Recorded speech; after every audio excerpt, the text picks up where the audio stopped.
Hello, everyone. Welcome to the Free Zone. We have a couple of things to talk about tonight. Number one, state volleyball championships happened this last weekend. We'll go over the results of those. We're going to talk about the football playoffs.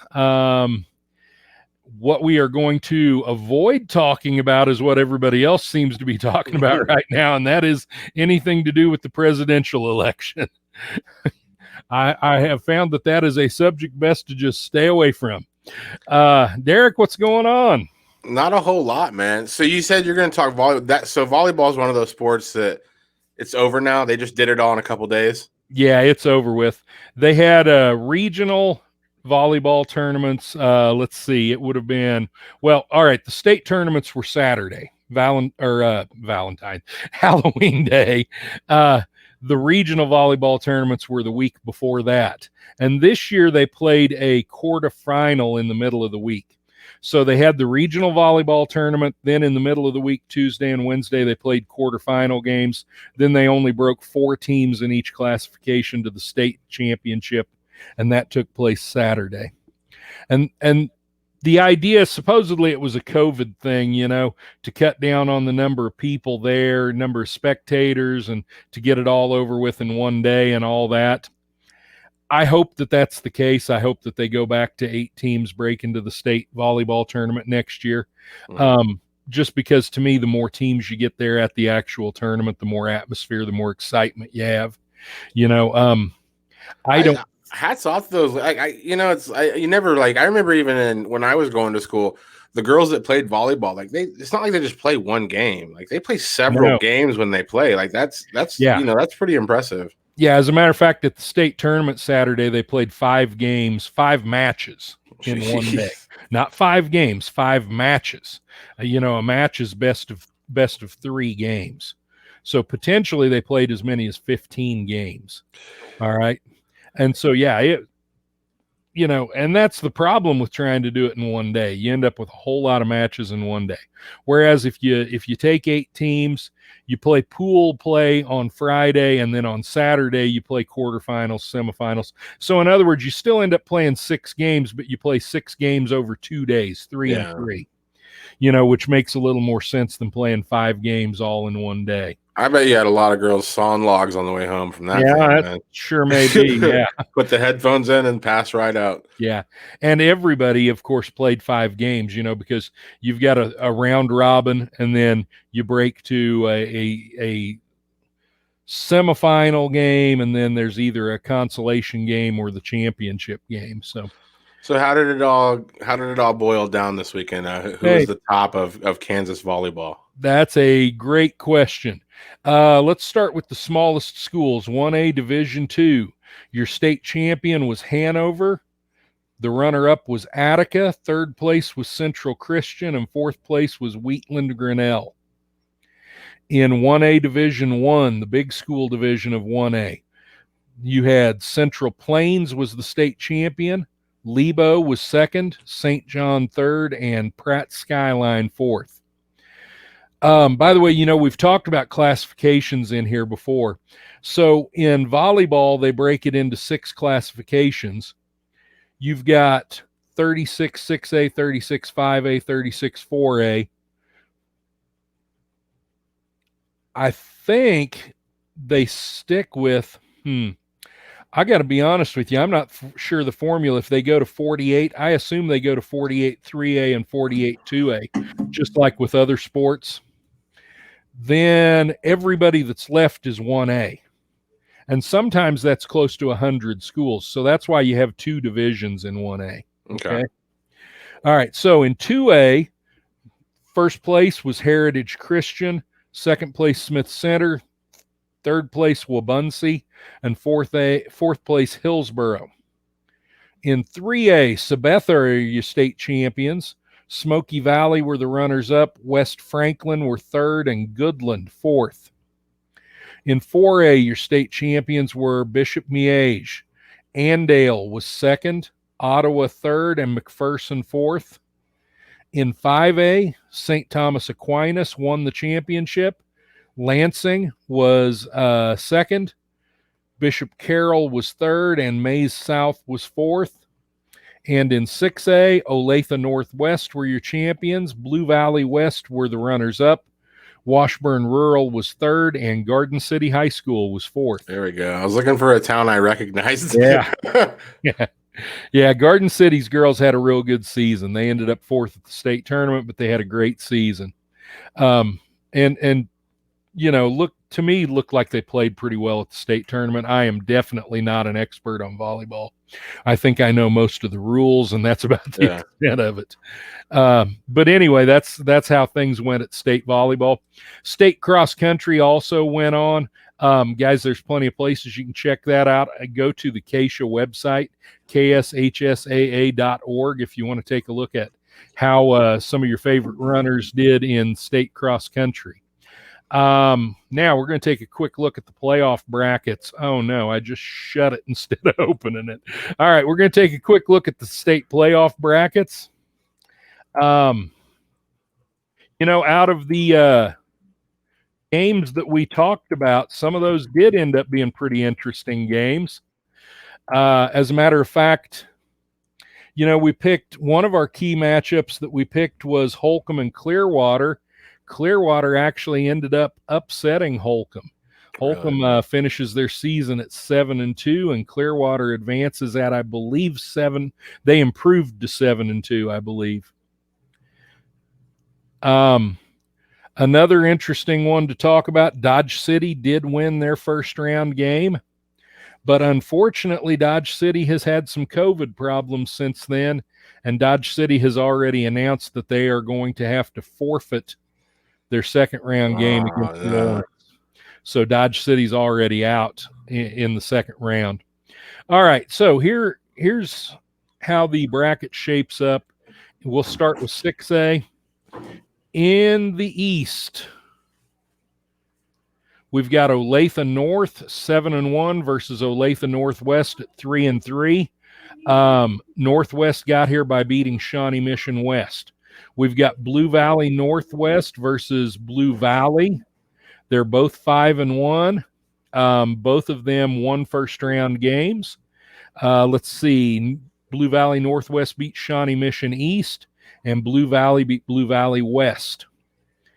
In the next bracket, we've got Shawnee Mission Northeast, who had a first round bye, versus Olathe West, who beat Olathe South in the first round.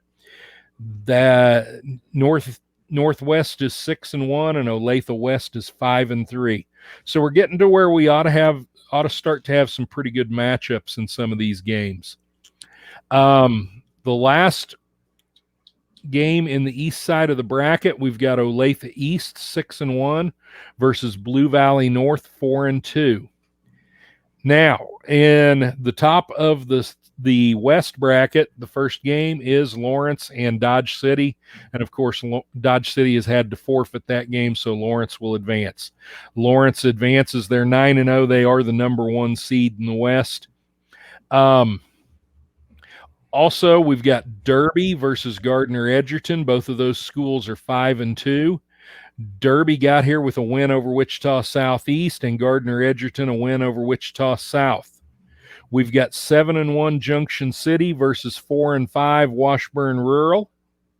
Junction City defeated Free State in the first round, and Washburn Rural got by Wichita West in the first round. And then we've got 6-1 Wichita East versus 6-3 Manhattan. Manhattan, of course, got by Garden City in the first round, and Wichita East got by Hayesville Campus. So that's the 6A bracket. Now, let's take a quick look at 5A. That sucks for Dodge City. Yeah, it really does. I knew they had a good chance of advancing in the first round, and they won 39-0, had a dominant win, and then had to forfeit in the second round. That really does stink. All right, in 5A, we'll just kind of go through the brackets here fairly quickly, at least the east side. We've got Topeka Seaman 8-1 versus Blue Valley Southwest 2-4. St. Thomas Aquinas 5-3 versus Pittsburgh 5-4. DeSoto 8-1 versus Leavenworth at 4-3. Shawnee Mill Valley 6-2 versus Spring Hill at 4-3. On the west side of the bracket, we get an interesting matchup. Wichita Heights was one of the matchups we talked about last week against Andover. They beat Andover. Their reward is they get to face Wichita Northwest. Now, Northwest is the number 1 seed in the West. Heights is 5-2. One of their 2 losses is to Wichita Northwest. So it's a rematch of a regular season game. So it'll be interesting to see how Northwest does against them the second time. Sometimes it's hard to beat a good team twice. However, they beat Heights pretty handily the first time around. Was there any COVID issues, though? Because, I mean, with this season, 2 different teams could be playing. The answer is I don't know. And you're right. You know, a team can be a completely different team from week to week because of COVID issues. They really can. And so it's hard to say. I don't know whether there were any COVID issues the first time around or not. In the next game, it ought to be a really good game. I think you've got 7-1 Cape and Mount Carmel versus 7-2 Goddard. You know, Goddard has been a little bit up and down this year, but for the most part, Goddard has played well. Capen's only loss is to Carroll. And so that, to me, ought to be a pretty darn good game. And the next game up in the bracket is 8-1 Hutchinson versus 6-2 Bishop Carroll. Now, even though Bishop Carroll's only 6-2, Carroll's got to be the favorite probably in this matchup. Carroll's 2 losses are to Derby and is it Derby and Mill Valley? I'm not sure that's right even. Anyway, Carroll's 2 losses have both been to high-powered teams, and Hutchinson, I think, is a good team. I think this ought to be a real good matchup, but I think in most people's minds, Carroll's probably the favorite in this one. And the last game is another rematch from the regular season, Maize High School versus Maize South. They're crosstown rivals. Now, Maize is 8-1 and Maize South is 5-3. Maize South, though, got here with a big win, a 33-12 win over Hayes. And, of course, Maize got here with a win over us at Liberal, a 55-0 win. You know, when you turn the ball over 6 times, you're not going to be able to beat many teams. So that's kind of how Maize got here. And that ought to be a good matchup, too. And one thing about it, since they're crosstown rivals, nobody's going to have to drive very far to get to the game. Yeah. And there's something to be said for that. It sounds like every school in Olathe doing something. Yeah. All right. 4A. We've got the number 1 seed in the East, Paola at 9-0 versus St. James Academy, 4-4. Now, St. James Academy is probably a little better than their 4-4 record would indicate because they played some pretty tough competition.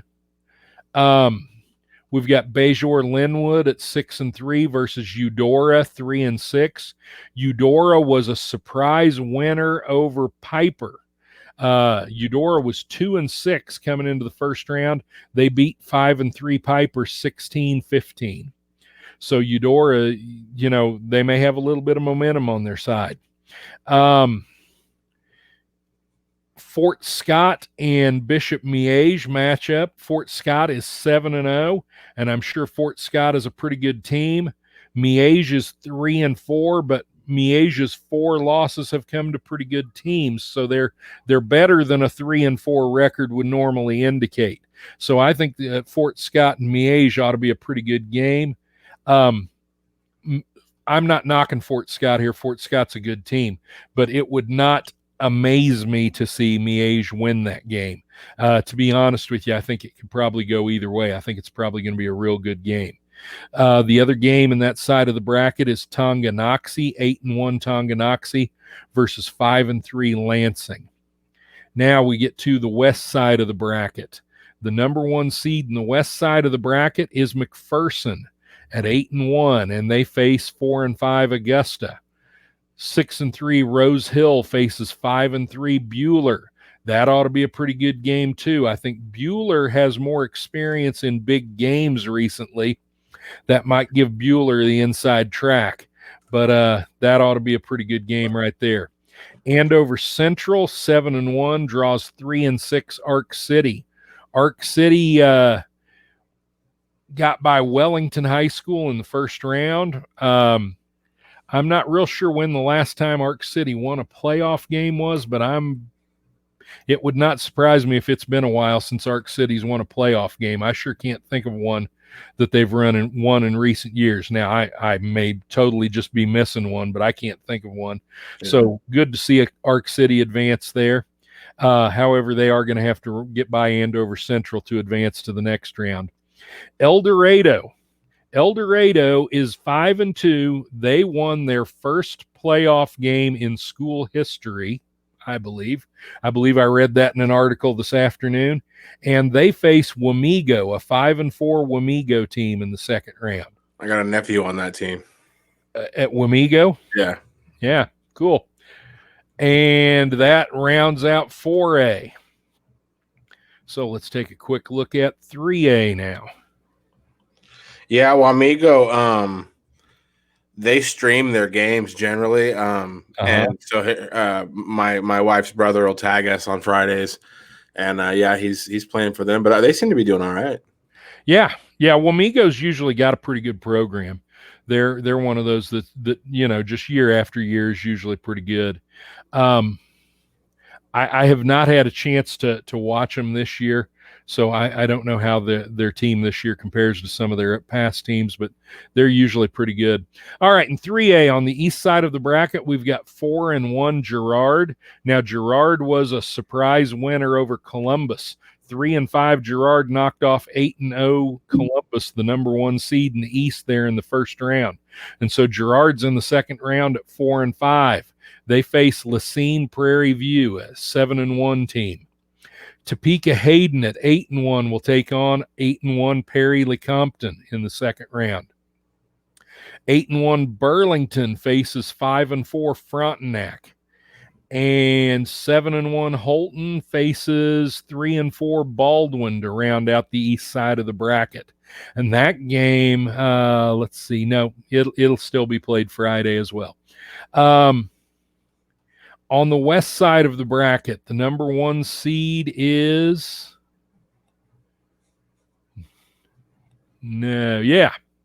okay, on the west side of the bracket, we've got Riley County at 7-1 versus Scott City at 6-3. We've got number 1 seed Andale 8-0 versus Clearwater 7-2. Of course, Clearwater coming off that upset win over Holcomb, so Clearwater's definitely got some momentum. We'll see whether it's enough to get them past the number 1 seed or not. We've got Gypsum southeast of Saline, another 8-0 team versus Marysville 4-4. And 9-0 Cheney versus 8-1 Wichita Collegiate. So 3A West is loaded with good games. All of those games ought to be pretty good games. Southeast of Saline, maybe a little too much for Marysville, but Marysville beat Colby in the first round, and Colby was a pretty good team. So we'll see. But definitely you've got some great matchups in Cheney Collegiate, Andale Clearwater. Those are going to be great matchups. So to me, the west side of 3A is pretty well loaded for Friday night. Let's take a look now at 2A.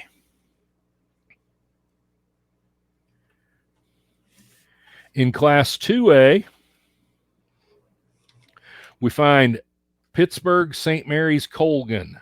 So Colgan High School at 6-2 will take on Wellsville at 4-4. Rossville 9-0 versus Mar Hill at 8-0. That ought to be a heck of a game right there. Basically, you've got team that's not necessarily the number 1 seed in the East, but I believe is the number 1 ranked team in 2A, and they're taking on Mar Hill, another 8-0 team who's also ranked in the top 5 in Class 2A. You got 8-1 Osage City versus 5-3 Fredonia. Those of you that are from Liberal, probably, if you were from Liberal a few years ago, Fredonia's head coach, that's Mark Swati, who used to coach at Liberal, who's the head coach at Fredonia now. We've got 6-2 Nemaha Central versus 6-1 Silver Lake. Of course, Silver Lake is a perennial powerhouse. And In the west side of the bracket, we've got Hutch Trinity 8-1 versus Haven 7-2. For those of you from Elkhart, I believe Haven is where Coach Ashworth is now. Really? Yeah, he's not coaching football, I don't think, but I'm pretty sure that's where he's teaching now, is at Haven. I think he's coaching. Last I knew, he was their girls softball coach. Me and Sarah have been trying to track him down for a year. He's a ghost, man. Yeah, or he doesn't like me and Sarah. One of the two. Yeah, I was gonna say I might be able to get a hold of him. I haven't really tried recently, but I'm pretty sure he's still at Haven. Yeah, he was baseball in Elkhart, right? Baseball coach. Yeah, absolutely. All right, the next bracket game there has 3-6 Beloit, who was a surprise winner over 7-1 TMP in the first round, taking on 5-4 Phillipsburg, who got by Lakin in the first round. Then we have 8-1 Garden Plain versus 6-3 Hillsboro, and 9-0 Hoisington versus 6-3 Cimarron. Now, Cimarron is better than their 6-3 record would indicate. Their losses are to some pretty good teams in higher classifications. At the same time, Hoisington is pretty darn tough. So, hopefully Cimarron plays well and has a chance to get by Hoisington, but that's going to be a big game there between Cimarron and Hoisington. All right, let's take a look at 1A. Now, 1A, if you'll remember, everybody made the playoffs in 1A because there were only 28 teams in a 32-team bracket. So a lot of these teams, 4 of these teams are coming off first-round byes. As a matter of fact, it was only broken into 4 districts, so your 4 district champions each got a first-round bye. Olpe, 9-0, coming off a first-round bye, will take on 4-4 Jackson Heights. Arma Northeast was 0-5 headed into the first round. They advanced over 7-1 Valley Heights, not by a win, but by a forfeit. Valley Heights had some COVID issues, and so Arma Northeast is at 1-5 into the second round, and they'll face Uniontown at 5-4. You'll get 8-1 Centralia versus 4-5 Wabaunsee, and 7-2 Linden versus 7-2 Jefferson County North. That Linden game versus Jeffco North could be a pretty good game too. All right, in the west side of the bracket, you get 8-1 Smith Center versus 4-5 Brookville El Saline. Brookville El Saline, of course, got by Elkhart in the first round, and that actually was a pretty. I started to say it was a pretty close game. It was a pretty close game at one time. It ended up 50-20. Elkhart hung with them basically for the first half, it kind of looked like. All right, Sedgwick at 8-1 Sedgwick versus 7-2 Oakley. That ought to be a very good game. Sedgwick's probably got enough firepower to get by Oakley, but Oakley's a tough team. They'll give them some problems. We've also got 8-1 Conway Springs versus 5-4 Plainville. Conway Springs ought to win that game probably. And we've got 7-2 Inman versus 4-5 Whitewater Remington. Again, you hate to predict them too much in the playoffs, but because there's never any telling. But Inman's probably got plenty of firepower to get by Whitewater Remington. So let's take a look at our 2 8-man divisions. 8-man goes quicker, right? Well, you mean the game itself, or the playoffs? It used to. It doesn't now. Now they all finish up the same weekend. It used to be that 8-man finished up a weekend before everyone else. They had that was back in the days when they played Thursday, Tuesday, Saturday. Now that they've eliminated that, 8-man finishes up the same time as everybody else. And everybody finishes up Saturday, November 28th. That's the Saturday after Thanksgiving. All right, so in 8-man, we've got 9-0 Sedan versus 7-2 Chase County. 7-1 Clifton Clyde. Even though they're 7-1, I believe they're ranked number 1 in the state in 8-man Division 1. They take on 7-2 Little River. We've got 9-0 Madison Hamilton versus 8-1 Oswego. 9-0 Canton Galva versus 7-2 Burlingame. So notice those are all pretty good matchups. The worst team to advance in the east side of the bracket, or at least the worst records to advance, were 7-2 teams. Okay, now on the west side of the bracket, we've got 8-1 Argonia Attica, who, by the way, won the state championship, I think, 2 years ago, versus 5-3 La Crosse. La Crosse, this is their first year playing 8-man.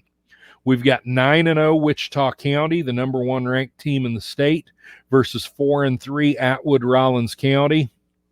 We've got 8-1 Pratt Skyline versus 4-3 Gossel, and 7-1 Hoxie versus 8-1 Montezuma South Gray. And that game takes place at Hoxie, unfortunately, or I would probably try to go see it. I probably won't have time to get up to Hoxie Friday. And in north of Garden City? Hoxie? Yeah, where's Hoxie?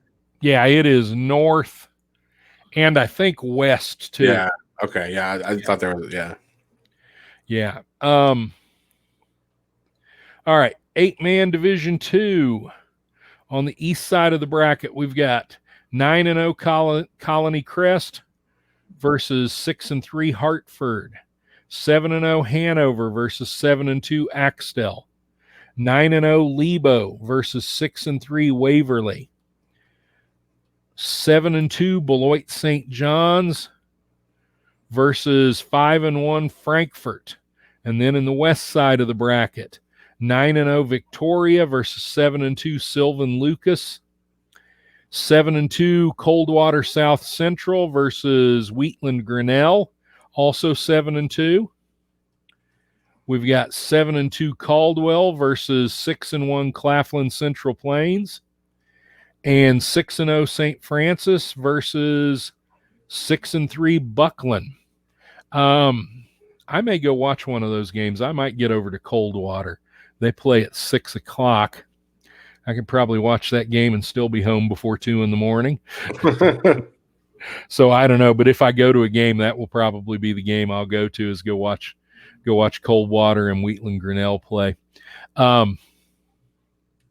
So that's basically your second round of the playoffs. Obviously, the matchups are much better than they were in the first round of the playoffs. As far as the records of the teams, you'll still see a lot of blowouts in the second round, especially in 8-man ball, because it's the nature of 8-man ball. 8-man ball is all about speed, and it's a lot about momentum too. Once you get the ball rolling, things can snowball in a hurry in 8-man ball. And that's not to say that they can't at times in 11-man ball, because they certainly can.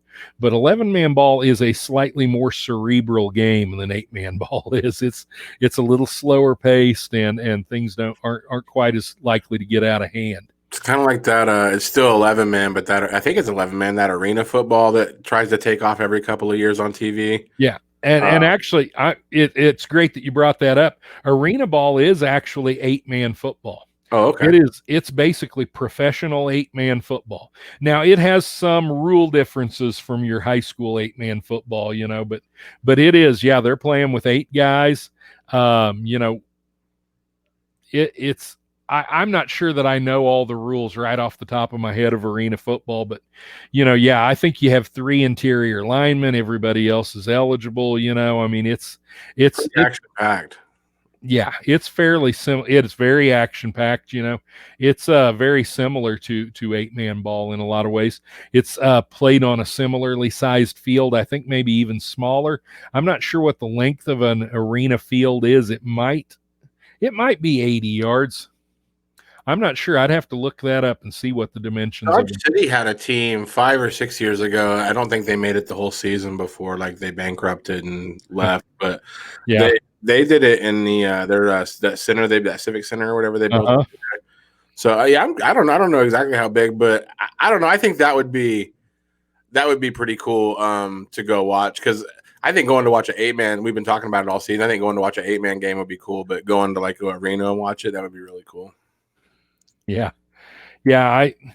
I coached with a guy at Liberal that played in the Arena Football League. And to me that's and I've watched a couple of those games, and yeah, it's crazy stuff. It really is. I'm just looking up the field dimensions out of curiosity here. I thought 8-man was like 80 yards, but I heard that like 100 years ago from don't remember who. Okay, it says the playing area is approximately 50 yards long with 8-yard end zones on each ends. It says depending, yeah, it's 200 feet long by 80 feet wide, 85 feet wide. So yeah, 50 yards long is all for the arena football fields. Wow, that is short.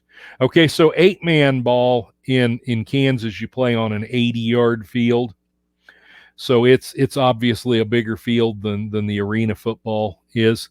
In some sports in some states, excuse me, Texas and Oklahoma, they still play 8-man football on a 100-yard field. Actually, in Oklahoma, you have your choice. You can play it on an 80-yard field or a 100-yard field. Texas doesn't play 8-man. They play 6-man when I think about it. But there are some other states besides Oklahoma that also will play on a 100-yard field. Let me ask you this since I got you here. I was watching the OU game this weekend, and they went into overtime, and I had never seen this before. Like there's no kickoff or anything. It's just they both get the ball at the 25. Is that similar in high school? What are the overtime rules in high school? Okay. So it varies from state to state, but now most of them use something pretty similar to what they do in college. By the way, Kansas was one of the first states to put that in. In Kansas, it still is for overtime. You get the ball at the 10-yard line, okay? And you get 4 plays to score. Okay, in college, you get it at the 25. And you can potentially have more than 4 plays because obviously in 25 yards, you can pick up a couple of first downs. Okay, when you start at the 10, you're not going to pick up a first down. You've only got 4 plays to score. Other than that, the rules are pretty much the same. I think I like that. Like, you're at the end of the game. Both teams have obviously proved themselves. Like, we don't need all this extra stuff. I like because I was watching that and I saw them. I had left the room to go get something to eat, and I saw that they were like on the 25, and I had just assumed that they had caught a kickoff, caught a bunch of good plays, and they had got down there, and then they scored, and then the other team started, and I was like, my little brother was explaining it to me, and I was like, I think it's cool. Like it's a you're wasting less time, like on that first, that could be potentially 10 minutes of just working down the field on that first drive and stuff. And yeah, both teams have already proved themselves, in my opinion. Yeah, and the other problem to me with NFL style overtime is, there's always the possibility that one team's never even going to touch the ball. And I think they made a rule change. I'm going to be honest with you. I do not watch NFL football. I have not watched it the last several years, and it doesn't have anything to do, people hear that and they think, oh, it's because of the protests. And no, it doesn't have anything to do with that. The reason why I quit watching NFL football was, number one, it kind of bored me. But number two, and more importantly, high school football takes up my Fridays. I like to watch college football on Saturdays, and I felt like my wife deserved a little bit of my time on the weekend. Yeah. So that's really why I quit watching NFL football. But, if they haven't made a rule change, then, whoever wins the toss, chances are they're going to drive right down the field and score, and that's the end of the game. I think, though, they may have made a rule change where if the first team that gets the ball drives down the field and scores, the other team gets a chance. I think maybe they may have made. I know for sure, because if you kick a field goal, the other team definitely gets a chance. Oh, if you kick a field goal, that might be it. Yeah. Hey, producer, where are you at on this, man? You watch football more than both of us. He's not even paying attention. Yeah. He's watching the election. He doesn't even care. Anyway, like I said, I'm not 100% sure of the NFL rules because I just don't watch a lot of NFL football much anymore. But I do like the way that we do it in high school and the way they do it in college. We talk a lot about that 93 team at Elkhart. Every playoff game that we won that year was in overtime. Really? We won in, I think, 3 overtimes at Cimarron in the first round, and then we won in the first overtime against Smith Center, but that Smith Center game went to overtime too. Well, anytime you have that setup where you're giving both people the opportunity at the 10, you have the potential of going to 4 or 5 overtimes. Oh yeah. Depends on how thirsty both teams are. What is the? I know my brother was saying that in college, once you get to that 5th overtime, like you have to go for 2 or something. And yeah, yeah. There comes a point there. I'm not sure. I was thinking it was 4, but anyway, there comes a point there where by rule you have to start going for 2 on the extra point instead of just kicking the extra points. In high school, I don't believe any such rule exists. You just go until you have a winner, right? Or do you have ties? Yeah, no, you go until you have a winner. But at the same time, in high school, you don't have so many of those kickers where an extra point's just automatic. You know what I'm saying? And in the small schools, a lot of those schools are just as likely to go for 2 as they are to kick, normally. So yeah, I think, in high school, you at least here in Kansas, you probably don't need to make somebody start going for 2. But I'll be honest with you, I don't know that I've ever seen one go past 3 overtimes that I've been involved with. Yeah. I know some have, but none that I've been involved with, I don't think have ever gone past 3 overtimes. So I don't see how anybody could have faith in a kick in Southwest Kansas on who knows how the wind's blowing. The wind blowing 80 mile an hour. I mean, even James Jenkins he had a hell of a leg, but still, like, he could, kick a curveball basically. Yeah, that's exactly right.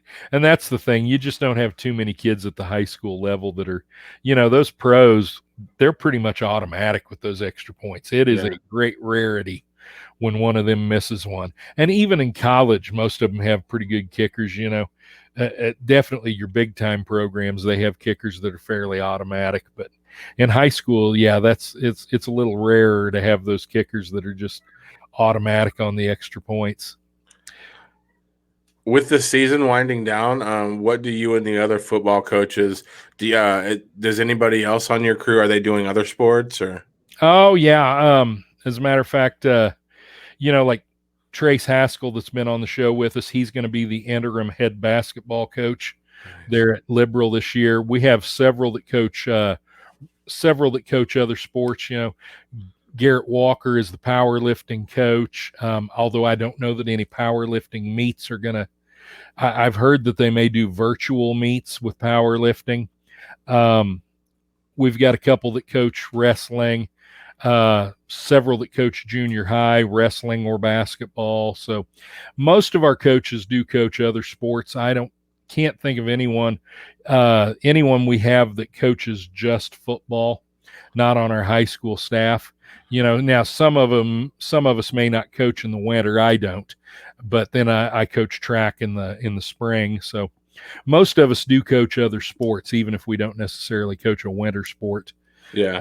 And some of those guys, they coach every season. Yeah. I personally, I need a season off. I don't have any desire to coach 3 seasons anymore. Yeah. I used to do that, and I've gotten to where I like to have a season off, especially that winter season. You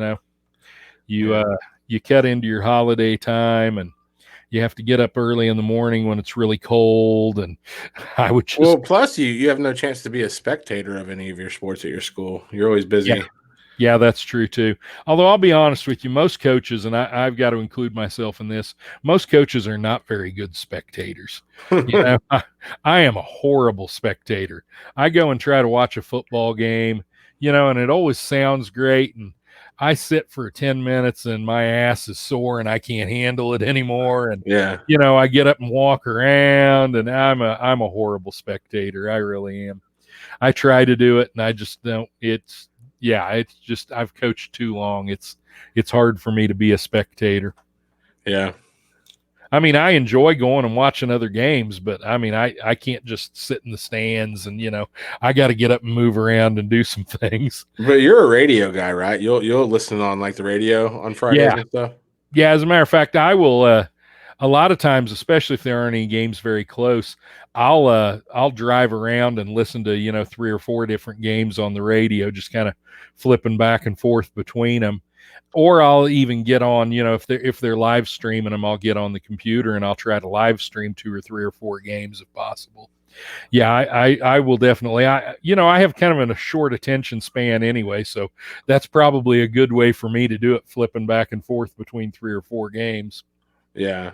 Yeah. I like that you can do that though, now that like it's 2020 and you can, like I said, a lot of schools are live streaming these games. And and this year particularly with the COVID thing, there have been a lot more teams live streaming their games even than there have been in the past. Although it was getting to where most schools had some kind of a live stream, a lot of them have YouTube channels, and all their athletic events are there on their YouTube channel, and that makes it kind of convenient. One of the dirty little secrets of coaching, when we get ready to play Dodge City, Garden City schools like that, we've already seen most of their games because they've got a YouTube channel and we've been watching there.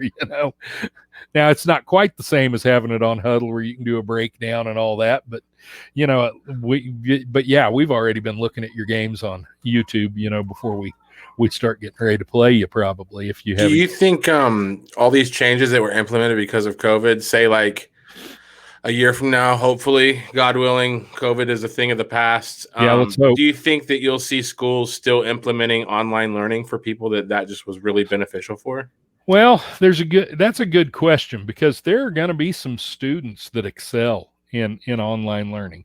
I excel working from home. I am a horrible employee outside of my house. At my house, I'm a good employee, but go ahead. Yeah. No, you're absolutely right. Some kids really do well. I can think of a couple of students that I have that, were not great students, but since we've gone full online this year, they're straight A's, and so some kids really excel at it, and most kids don't. Most kids struggle. Well, no, that's not true. I'm a special ed teacher. Most of my kids struggle with it. Okay.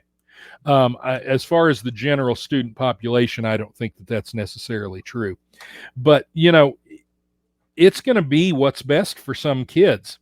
And so to me, since most schools, especially bigger schools, but even a lot of your smaller schools now have alternative schools, the online learning will get folded into the alternative schools, I think. And so what you'll see is it'll give those kids in those alternative schools, which up until now, they've pretty much worked with computer programs like Play-Doh or Edgenuity or something along those lines, where it's broken down. They go into, like, they have an American history class, and each day they'll have a video that they'll watch, and then they'll answer questions about the video, and they'll work through those units one at a time. They'll take quizzes, there'll be tests, they'll take notes.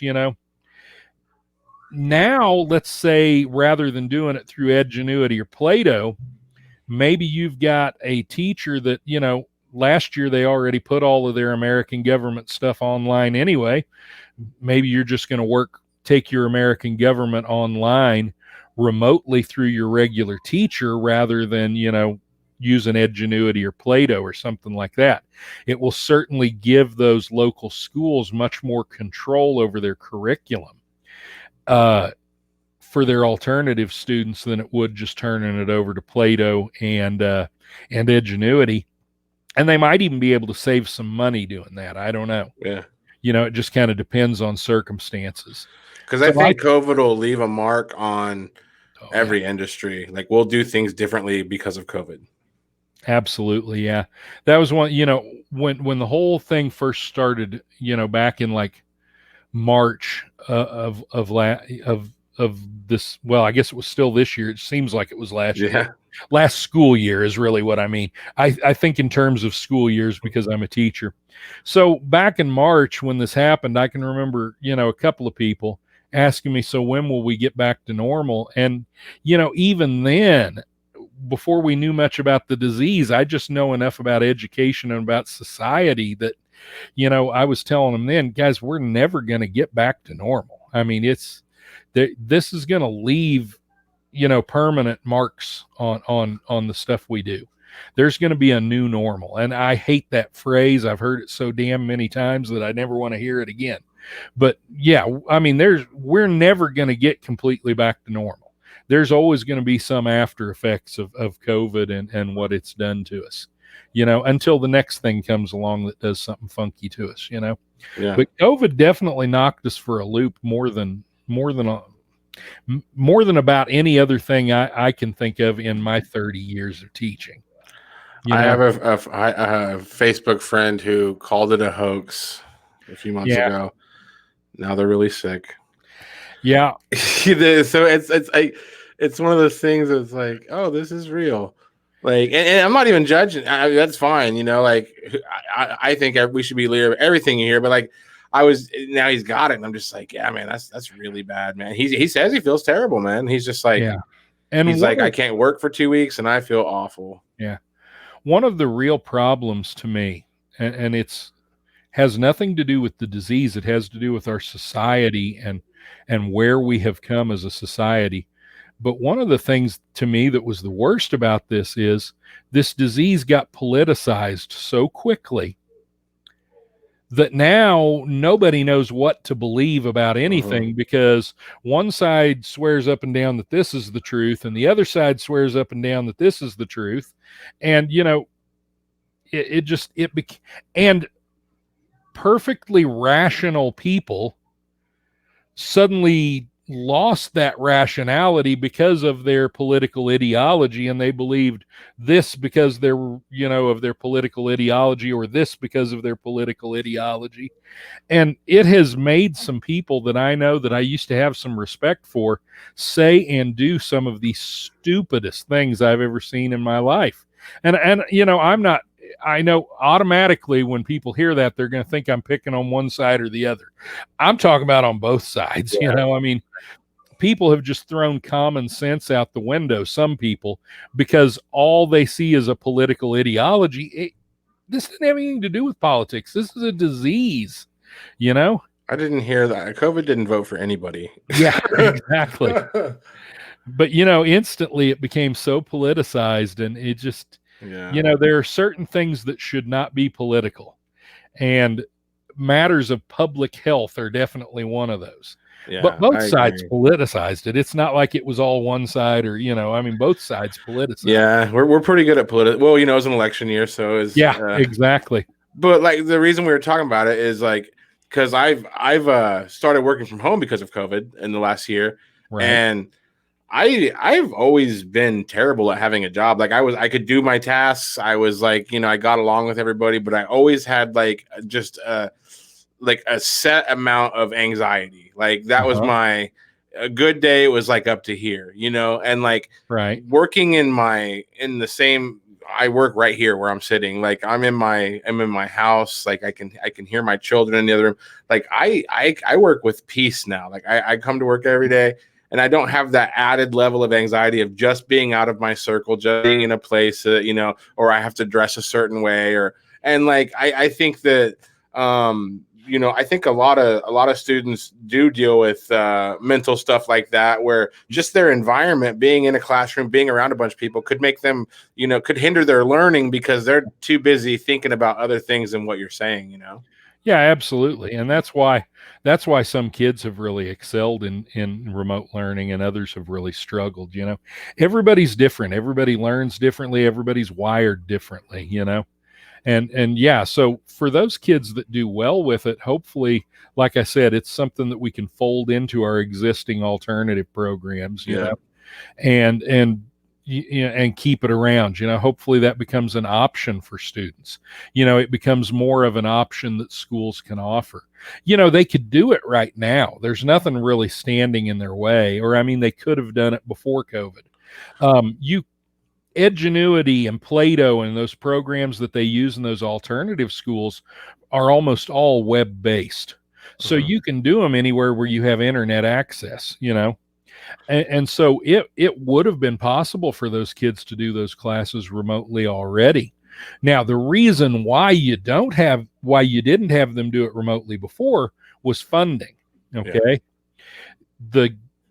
The state says you've got to have those kids actually in your control, in seats or whatever the description is, to get funding for them.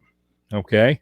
So I think probably, though, now that we've established ways that you can say you have a daily meaningful contact with a student even though they're remote, now that we've kind of established that, I think that hopefully maybe that'll kind of break down the barrier too, where kids can work from home through their regular schools rather than having to do something like that, say that Connections Academy that Elkhart offers, that was once the electronic charter school there at Elkhart. It was taken over by a private corporation, Kansas Connections Academy, and they operate virtual schools all over the country. So maybe rather than going to those virtual schools, some of those kids can still have a remote option with the school that they've always gone to. Yeah, and like some of the figure out a way to count that as with. a head count, for the exactly. And so I think probably we may end up with that. That may be one of the good things to come out of this, and there will be some good things that will come out of the COVID, situation. There may not be a lot, but there will be some. There will be innovations that we've done at school and maybe even innovations in athletics and in scheduling and things like that I think will come out of this that will be good. I think you may see sports schedules become more fluid. Where they give schools more freedom to alter their schedules and things like that. I don't know. We'll just have to kind of wait and see. But there's generally no situation that some good doesn't come out of, and some bad too. And obviously most of this is going to be bad, but chances are there will be a couple of shining examples that come out of it as some good things too. There generally are, Yeah. Well, we haven't had any, from what I understand, we haven't had like any students get terribly, terribly ill yet, unless that's changed. Well, nationwide, I'll bet we probably have. But Kansas, we haven't heard a lot. In Kansas, as far as athletes go, we've not, to the best of my knowledge, had any athletes that have become seriously ill. Obviously I don't know about the student body as a whole, but to the best of my knowledge, as far as athletes go, we've not had any become really seriously ill. Which is great because you guys just played a whole season of football. Exactly. Yeah. And I don't think, I could be wrong, but I don't think we had any hospitalizations as a result of that. Where they could trace it, to contact in a football game, and so, yeah, I think we've, and I'm not just football, but volleyball and, other sports. I do believe that we've gotten through those seasons pretty safely, and football is the only one still going on, and it'll go on. Of course, obviously there are less teams every week, but it'll go on for, till the 28th of November. So it'll go on about 3 more weeks. Yeah. And we've gotten through the season. Now our attention starts to turn to those winter sports, and the winter sports, the problem is they're indoor sports. Of course, volleyball is an indoor sport too, but you've got football and soccer and cross country that are all outdoor sports.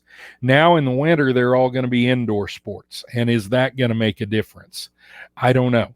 I hope it doesn't, but that's something that obviously health officials are already starting to take a look at. And wrestling, talk about a sport that has close contact, and I don't know how we do wrestling safely. I do know that there are going to be some pretty stringent rules for it. I'm going to try to get one of our wrestling coaches from Liberal High School on here in the next week or two to talk about that and some other things. Hopefully I'll be able to get one of them on. It's just a matter of timing. Can we get them on before their season starts and, they get into, but so hopefully I'll be able to get one of those guys on here in the next couple of weeks and we'll talk about that. Matt wants to know about swimming. I have no idea about swimming. Wouldn't the chlorine in the pool kill everything? Isn't that the You're whole fine, idea of yeah. having a chlorinated pool? We do have swimming. Obviously, it is an indoor sport. I think swimming happens in the spring, though. So I think we've got a while for swimming. And then we've got bowling, too. The big schools have bowling. That won't happen until after Christmas, though, I don't think. So, yeah, you've got some other sports coming up.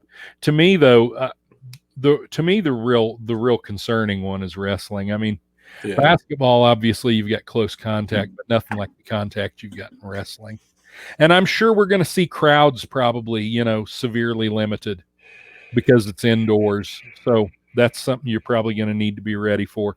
We saw them pretty severely limited in places in football. So again, live streaming of those games is probably going to become much more common. Yeah. Well, what a cheerful note to end the show on. We talked for 56 minutes. That's awesome. Yeah, we did.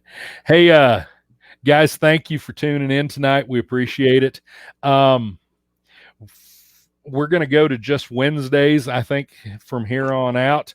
We'll wrap you up on what happened on Saturdays on the following Wednesday, because we do have the last few rounds of the playoffs here, but we're not going to have quite the volume of games. So I think we're just going to go to Wednesday evenings and drop the Saturdays for a while.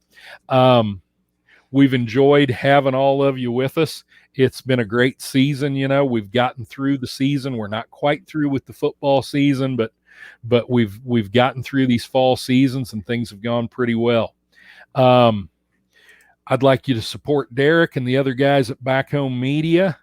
Check out their webpage, check out the services they offer, go to Patreon and support them through Patreon. There's a lot of different ways that you can check out Back Home Media. You can see all of the podcast platforms that we're on down there at the bottom of the screen, right below my beautiful image. Mm-hmm. Ooh.